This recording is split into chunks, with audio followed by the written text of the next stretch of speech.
Biology की 30 slides की थी। आज हम वहीं से कंटिन्यू करेंगे। तो तीसरा जो एमसीक्यू था कल किया था, फिर हम दोबारा ही हम स्टार्ट करें वहीं से। How many ATP molecules are produced per NADH in the electron transport chain.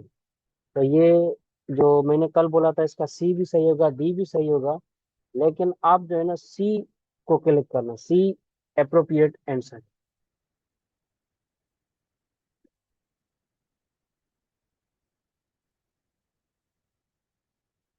अब हमारा क्वेश्चन है, the total ATP produce from complete oxidation of one glucose molecule is approximately. तो इसका ऑप्शन सही होगा सी, 36 to 38। तो अप्रोक्सीमेटली जो ATP produced होते हैं वन ग्लूकोज मॉलिक्यूल्स की ऑक्सीडेशन में, तो वो होते हैं 36 to 38। सी ऑप्शन करेक्ट है।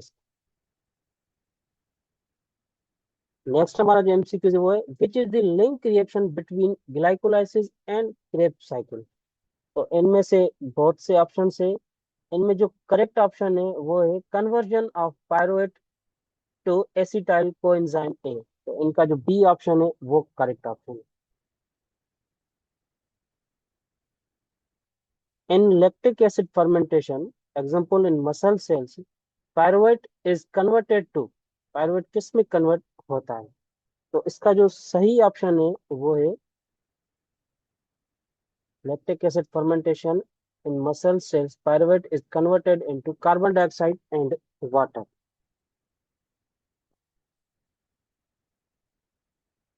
Oxidative phosphorylation occurs at, जो ऑक्सीडेटिव फास्फोराइलेशन है वो कहाँ पे होती है। तो इनका जो सही ऑप्शन है वो सी, इनर माइटोकॉन्ड्रियल मेम्ब्रेन, जिसको हम क्रिस्टाई भी कहते हैं।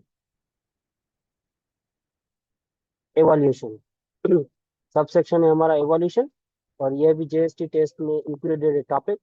तो एवोल्यूशन के जो एमसीक्यूज स्टार्ट करें, the theory of natural selection was proposed by. तो लेमार्क ने नहीं दी थी ये थ्योरी, मेंडल ने भी नहीं दी, होगो डी वायस ने। इसका सही ऑप्शन होगा Charles Darwin. Which of the following is evidence of evolution. Evolution का एविडेंस कौन सा है इन चार ऑप्शन में से। Mendel's law, homologous structure, enzymes specificity, cell theory. तो इसका सही ऑप्शन होगा B, homologous structure is the evidence of evolution. Analogous structures are those that, analogous structure कौन से हैं।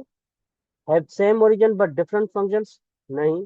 Have different origin but similar function. तो इनका सही ऑप्शन होगा have different origin but similar function. Origin इनकी मुख्तलिफ होती है लेकिन इनके काम सेम होते हैं। जैसे हम मिसाल दें विंग्स ऑफ बीज का और जो है ना फीदर ऑफ बर्ड्स का, तो इनके फंक्शन तो सेम है लेकिन इनकी ओरिजिन अलग अलग है। तो इनका सही ऑप्शन होगा B, have different origin but similar function. Analogous structure में ये होता है। The concept of survival of the fittest was given by. तो जो सर्वाइवल ऑफ फिटेस्ट का कॉन्सेप्ट अमूमन ये क्रेडिट डार्विन ले जा रहा है, लेकिन ऐसा नहीं है।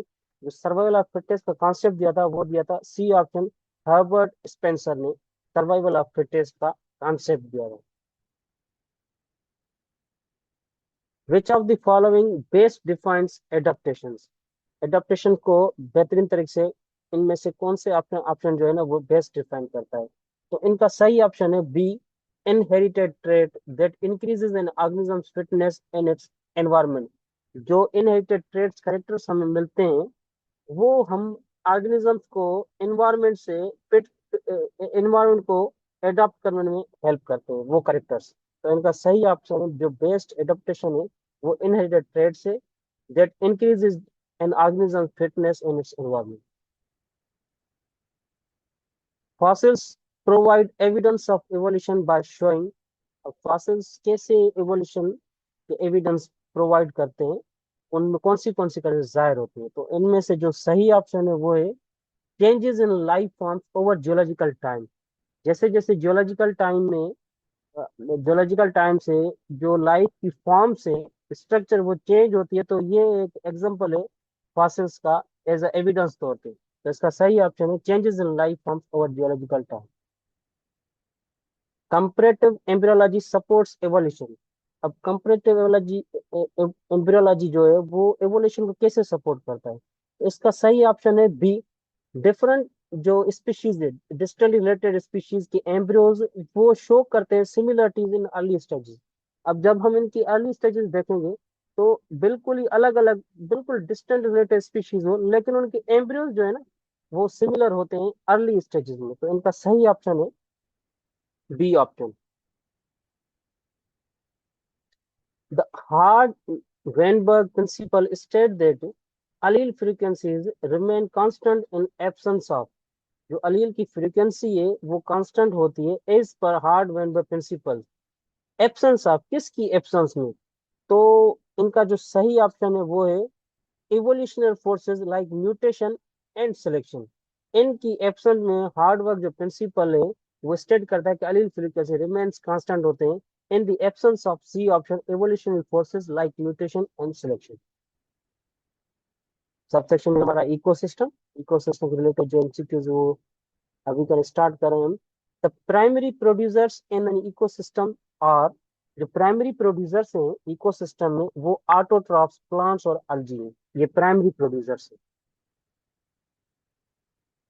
नेक्स्ट जो हमारा क्वेश्चन है MCQs, the flow of energy in an ecosystem is, जो इकोसिस्टम में जो एनर्जी का फ्लो है वो क्या होता है, साइक्लिक होता है, बाय डायरेक्शनल होता है, रेंडम होता है, यूनी डायरेक्शनल। तो जो एनर्जी का फ्लो है वो यूनी डायरेक्शनल वन वे है।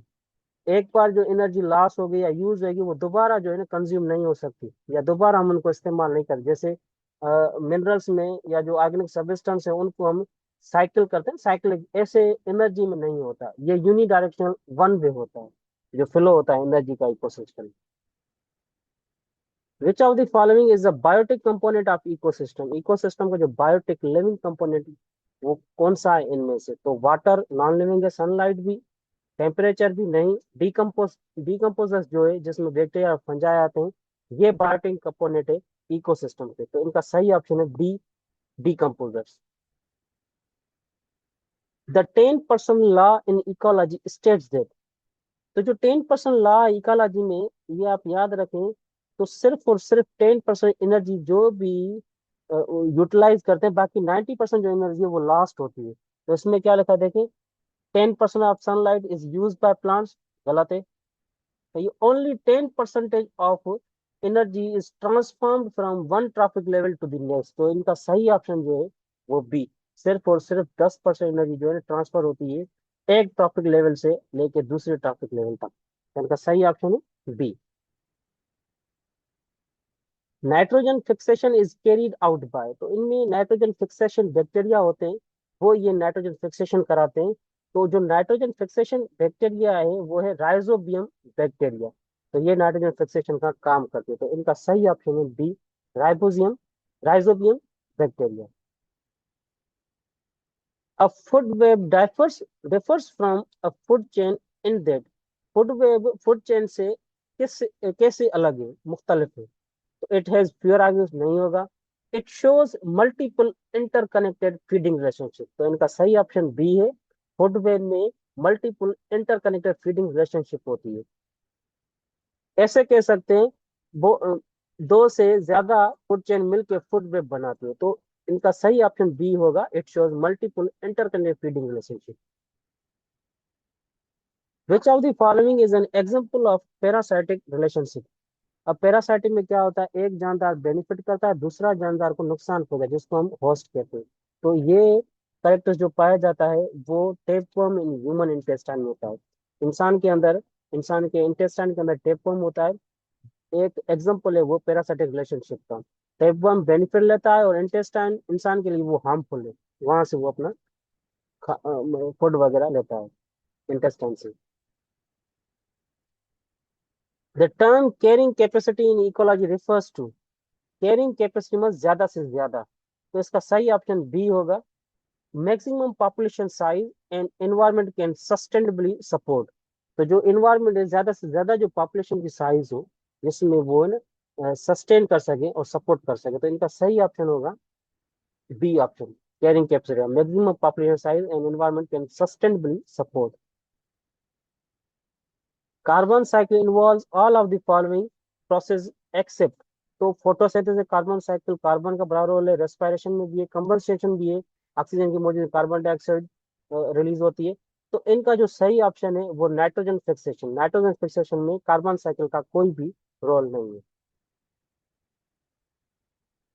Primary succession begins in an area, जो प्राइमरी सक्सेशन होती है, सेकेंडरी सक्सेशन जहां से लाइफ स्टार्ट होती है और लाइफ कॉम्प्लेक्स होती जाती है, तो जो प्राइमरी सक्सेशन है वो बिगिंस होती है विथ नो प्रीवियस लाइफ, कोई भी पीछे कोई लाइफ ना हो, ना ही सॉइल हो, तो वो बेयर रॉक या लावा फील्ड वगैरह ऐसी जैसी हो। तो प्राइमरी सक्सेशन जो बिगिन होती है ऐसी एरिया से जहाँ पे लाइफ ना हो और बेयर रॉक लावा वगैरह हो, तो इनका सही ऑप्शन सी होगा। Type of living organism subsection जो हमारा, which kingdom includes organisms that are prokaryotic, unicellular and lack of nuclear membrane, lack of nuclear membrane, तो इनका सही ऑप्शन होगा मोनेरा, किंगडम मोनेरा से बिलोंग करता है बैक्टीरिया, जो कि प्रोकैरियोटिक यूनिसेलुलर और इनमें ट्रू न्यूक्लियर मेम्ब्रेन नहीं होती, इसलिए न्यूक्लियर मेम्ब्रेन लेक होती है। तो सी ऑप्शन सही है।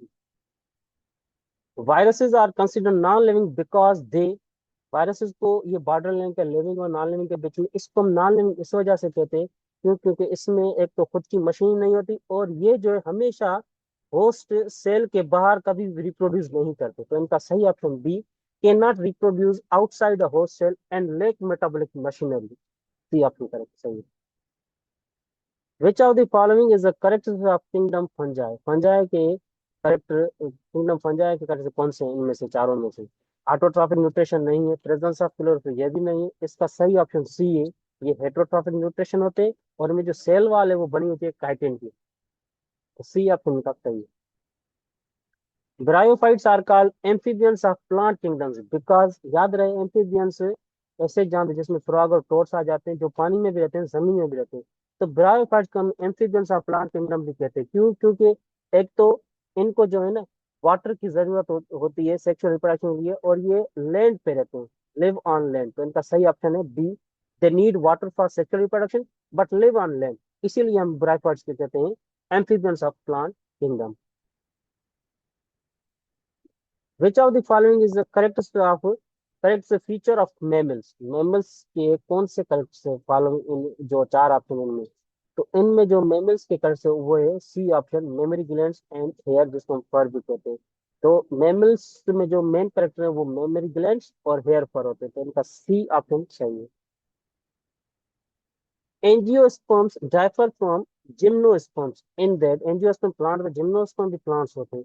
तो एंजियोस्पर्म्स में जो सीड होता है वो इनक्लोज्ड होता है विद इन द फ्रूट, तो इनका सही ऑप्शन है B, angiosperms have seeds enclosed within fruits, fruits के अंदर जो है ना वो सीड होता है। जैसे आमतौर पे हम आम खाते हैं, जो भी जिसमें गुठली होती है तो वो एंजियोस्पर्म प्लांट्स होते हैं, जो फ्रूट्स होते हैं जिसमें जो है ना आपको मैं मैंगो का मिसाल दे दूं, आप कोई भी एग्जांपल जिसमें सीड फ्रूट के अंदर हो तो उनको हम एंजियोस्पर्म कहते हैं, इसीलिए एंजियोस्पर्म जिम्नोस्पर्म से अलग होते हैं, तो इनका सही ऑप्शन है B. Which of the following organisms belong to kingdom protista, तो किंगडम प्रोटिस्टा एमोबा भी आते हैं, पैरामीशियम भी आते हैं, यूग्लिना भी आते हैं, तो इसमें एमोबा दिया हुआ है, तो सही ऑप्शन इनका बी होगा, किंगडम प्रोटिस्टा में एमोबा जो है ना वो किंगडम प्रोटिस्टा से बिलोंग करता है। The binomial nomenclature system was developed by, तो फर्स्ट टाइम जो बायनॉमियल नॉमेनक्लेचर डेवलप किया था वो था कैरोलियस लीनियस ने, कैरोलस लीनियस ने, तो इसका सही ऑप्शन सी कैरोलस लीनियस है। Arthropods are characterized by, arthropods के जो करेक्टर्स है, जो मेन करेक्टर उनमें से बी जो ऑप्शन है, ज्वाइंटेड अपेंडेजेस होते हैं, लेग्स जो अपेंडेजेस है वो ज्वाइंटेड होते हैं और इनका स्केलेटन एक्सोस्केलेटन होता है, तो इनका बी ऑप्शन सही है। Which of the following is the features of reptile, reptile के फीचर्स या कैरेक्टर कौन से हैं? तो इनका भी बी ऑप्शन सही है, ड्राई स्केली स्किन होती है और ये कोल्ड ब्लडेड होते हैं। कोल्ड ब्लडेड उनको कहते हैं जो माहौल का टेम्परेचर हो उनका बॉडी टेम्परेचर वही होता है, जो रेप्टाइल्स होते हैं जिस टेम्परेचर में वो रहते हैं वही उनका टेम्परेचर बॉडी हो जाता है, चाहे पानी में रहे पानी का जो टेम्परेचर वही होगा, एनवायरमेंट में लैंड पे आए तो जो लैंड जमीन का जो एनवायरमेंट का टेम्परेचर वही होगा, तो कोल्ड ब्लडेड हम उनको कहते हैं। तो जो इनका सही ऑप्शन है वो B, dry scaly skin and cold blood, ये features reptiles. Subsection number enzymes, enzymes के एमसीक्यूज हम डिस्कस करेंगे यहाँ पे। enzymes are biological catalysts that are chemically जो enzymes है वो प्रोटीन्स के बने होते हैं, लेकिन कुछ एक्सेप्शंस है, जैसे राइबोजाइम से वो प्रोटीन का नहीं बना, लेकिन एंजाइम में तो वो आरएनए का बना होता है। तो इनका सही ऑप्शन एंजाइम बायोलॉजिकल जो बने होते हैं वो प्रोटीन के होते हैं, एक्सेप्ट राइबोजाइम जो कि आरएनए का बना होता है। तो सी ऑप्शन सही है। The region of an enzyme where the substrate binds is called, वो जगह जहाँ पे सबस्ट्रेट जो है ना एंजाइम से बाइंड करते हैं एंजाइम की, उस जगह आप क्या कहेंगे? तो वो ऑप्शन जो है ना वो बी है, एक्टिव साइट कहेंगे। एंजाइम की एक्टिव साइट पे सबस्ट्रेट बाइंड होता है, तो उनका सही जवाब है B. The lock and key model of enzyme action was proposed by, एक ये मॉडल है एंजाइम एक्शन के हवाले से जो एमल फिस्टर ने पेश किया था 1859 में। तो इनका सही ऑप्शन है Emil Fischer, B. The induced fit model of enzyme action was proposed by, दूसरा एक मॉडल है जिसको हम इंड्यूस्ड फिट मॉडल कहते हैं एंजाइम के हवाले से, एंजाइम के एक्शन के हवाले से। ये मॉडल भी एंजाइम के एक्शन के हवाले से एक साइंसदान थे जिसका नाम था डेनियल कोसलन। डेनियल कोसलन, सी ऑप्शन इसका सही है। याद रहे जो लॉक एंड की मॉडल है वो इमल फिस्टर ने दिया, और जो इंड्यूस फिट मॉडल है वो डेनियल कोसलन ने दिया। विच of the following factors does not directly affect enzyme activity, इनमें से कौन सा एक ऑप्शन है जो डायरेक्टली अफेक्ट नहीं करता एंजाइम एक्टिविटी को? टेम्परेचर डायरेक्टली अफेक्ट करता है, पीएच भी डायरेक्टली अफेक्ट करता है, सबस्ट्रेट कंसंट्रेशन भी डायरेक्टली अफेक्ट करती है एंजाइम की एक्टिविटी। तो इनका सही ऑप्शन है genetic code of the organism, D. At high temperatures enzymes activity decreases because, जब टेम्परेचर हाई हो जाता है तो एंजाइम की डिक्रीज हो जाती है। क्यों? क्योंकि जो एंजाइम है वो डीनेचर्ड होता है, उनकी जो शेप है 3D शेप वो डीनेचर चेंज हो जाती है। इसी वजह से उनकी जो वो डीनेचर होने की वजह से एंजाइम की एक्टिविटी जो डिक्रीज हो जाती है। तो टेम्परेचर हाई से एंजाइम की एक्टिविटी डीनेचर होती है, उनकी शेप चेंज हो जाती है। Competitive inhibition of an enzyme can be overcome bye, जो कॉम्पिटेटिव इनहिबिशन है ऑफ एन एंजाइम उनको कैसे ओवरकम किया जाए? तो इनका जो सही ऑप्शन है वो है इंक्रीजिंग सबस्ट्रेट कंसंट्रेशन। जैसे जैसे हम सबस्ट्रेट की कंसंट्रेशन को इंक्रीज करेंगे तैसे तैसे कॉम्पिटेटिव एंजाइम ऑफ एंजाइम वो ओवरकम होती जाएगी। अब कोएंजाइम क्या है? ये एक नॉन प्रोटीन ऑर्गेनिक मॉलिक्यूल है जो असिस्ट करता है एंजाइम फंक्शंस में। इनका सही ऑप्शन बी है, a non protein organic molecule that assist enzyme function. ये एमसीक्यू थोड़ा डीप है। द के एम वैल्यूज जिसको हम माइकलस कांस्टेंट ऑफ एन एंजाइम, वो रिप्रेजेंट किसको करता है? तो ये जो रिप्रेजेंट करता है इनका सही ऑप्शन बी है, substrate concentration at which reaction rate is half of V max. तो जो इनका रिएक्शन रेट होता है वो हाफ होता है वी मैक्स के। तो जो केम वैल्यू है एंजाइम का वो रिप्रेजेंट करता है सबस्ट्रेट कंसंट्रेशन को at which reaction rate is half of V max.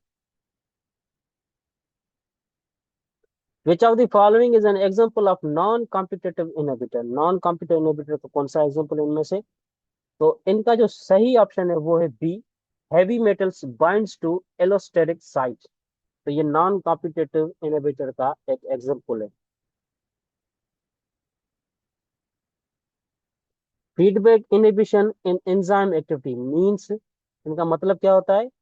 तो the product of reaction activate नहीं, the end product inhibits in earlier enzymes in the pathway. तो इनका बी ऑप्शन सही है।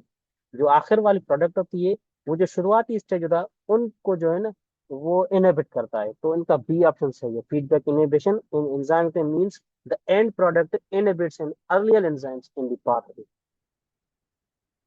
Which of the following statements about enzyme is correct, enzyme के बारे में कौन सी स्टेटमेंट करेक्ट है? Enzymes are consumed in reaction, नहीं। Enzymes lower the activation energy of reaction, यह तो है बिल्कुल। Enzyme changes the equilibrium reactions, नहीं। Enzyme only work in acidic condition, नहीं। तो इनका सही ऑप्शन बी है, enzymes lower the activation energy of reaction. Activation energy low होगी तो वो फंक्शन तेजी से काम करेगी एंजाइम। टिश्यू सबसेक्शन हमारा टिश्यूज ऑर्गन्स सिस्टम्स, इनसे रिलेटेड जो एमसीक्यूज है वो अभी हम डिस्कस करेंगे। Epithelial tissues functions primarily in, तो एपिथेलियल टिश्यूज का जो प्राइमरी फंक्शंस क्या है?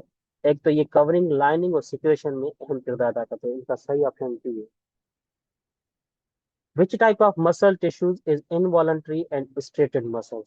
Skeletal muscles voluntary होते हैं, जो स्मूथ मसल्स है वो इनवॉलंटरी होते हैं, नॉन लेकिन स्ट्रेटेड नहीं होते, नॉन स्ट्रेटेड होते हैं। तो इनका सही ऑप्शन है कार्डियक मसल, हार्ट के जो मसल्स होते हैं वो इनवॉल्यूंटरी होते हैं, प्लस में स्ट्रेटेड मसल्स होते हैं। तो इनका सही ऑप्शन सी है।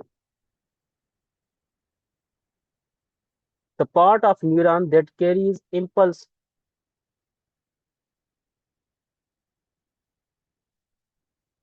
that away carries impulse away from the cell body is, अब impulse जो away from the cell body carry करे उनको हम कहते हैं एक्सॉन। एक्सॉन जो है ना वो कैरी करते हैं सिग्नल को अवे फ्रॉम द बॉडी की तरफ।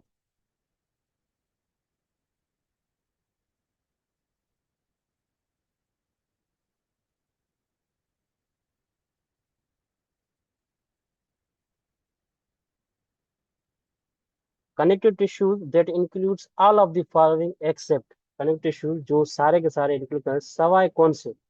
तो ब्लड भी कनेक्टिव टिश्यूज का एग्जांपल है, बोन भी कनेक्टिव टिश्यूज का, कार्टिलेज भी कनेक्टिव टिश्यू, एपिथेलियल जो कवरिंग लाइनिंग में काम आता है वो जो है ना कनेक्टिव टिश्यूज में नहीं आता। तो इनका सही ऑप्शन है epithelial tissues.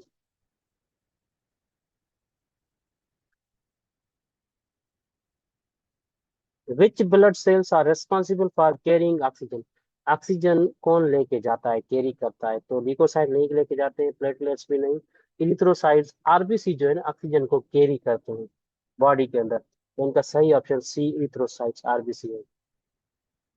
The functional unit of the kidney is, जो बुनियादी फंक्शनल यूनिट है किडनी का वो है नेफ्रॉन। याद रहे एल्विलस लंग्स में होता है जहाँ पे गैसेस की एक्सचेंज होती है, विलस इंटेस्टाइन में होती है एब्जॉर्प्शन के टाइम। तो इनका जो फंक्शनल यूनिट है किडनी का वो है नेफ्रॉन।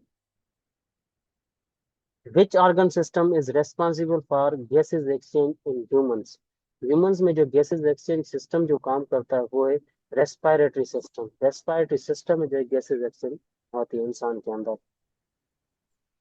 क्वेश्चन नंबर 80 रिपीट करेंगे प्लीज? क्वेश्चन नंबर 80, एक मिनट। जी। हाँ, which blood cells are responsible for carrying oxygen. अब हमारे जिस्म के अंदर चार किस्म के सेल्स होते हैं, ल्यूकोसाइट्स जो डब्ल्यूबीसी कहते हैं, प्लेटलेट्स भी होते हैं, एरिथ्रोसाइट्स भी होते हैं, लिम्फोसाइट सेल जो इम्यून सिस्टम रोल अदा करते हैं। तो जो एरिथ्रोसाइट सेल्स है जिसको हम आरबीसी कहते हैं और रेड ब्लड सेल्स भी कहते हैं, ये एक ऐसे सेल्स हैं जो ऑक्सीजन को कैरी करते हैं। जब हम सांस लेते हैं तो सांस लेने के टाइम वो ऑक्सीजन लंग्स में जाती है, लंग्स के बाद वो ब्लड में जाती है, ब्लड में आरबीसी से मिल के पूरे जिस्म की तरफ वो वो 80 सर, 80 80 यूनिट ऑफ किडनी वाला शायद। क्वेश्चन हाँ number unit, 80। Functional unit of kidney. जी। हाँ, इनका जो सही ऑप्शन है वो है नेफ्रॉन। नेफ्रॉन एक बेसिक यूनिट है किडनी का, और किडनी के अंदर होता है, मिलियंस की तादाद में हम्म। ये नेफ्रॉन मौजूद होते हैं। और ये एक किडनी जैसे सारी किडनी जो हम सोचें तो किडनी का काम क्या होता है, वो एक्सक्रीटरी में अहम किरदार अदा करते हैं, ऑस्मो रेगुलेशन में भी अहम किरदार अदा करते हैं। तो नेफ्रॉन जो है ना वो एक बेसिक यूनिट है, जैसे हम कहते हैं सेल बेसिक यूनिट है लिविंग ऑर्गेनिजम्स का, इसी तरह जो हम्म। किडनी का जो बेसिक यूनिट है वो है नेफ्रॉन। आ गई बात समझ? जी। अब जो 82 हमारा है वो है the sinoatrial S A node in the heart is known as the, ये एक ऐसे नोड होता है जिसको हम पेस मेकर भी कहते हैं। ये हार्ट के अपर जो दो चैम्बर अपर होते हैं उसमें ये पाया जाता है। तो इसका सही ऑप्शन है, ऐसे नोड को हम पेस मेकर भी कहते हैं, ए ऑप्शन सही है।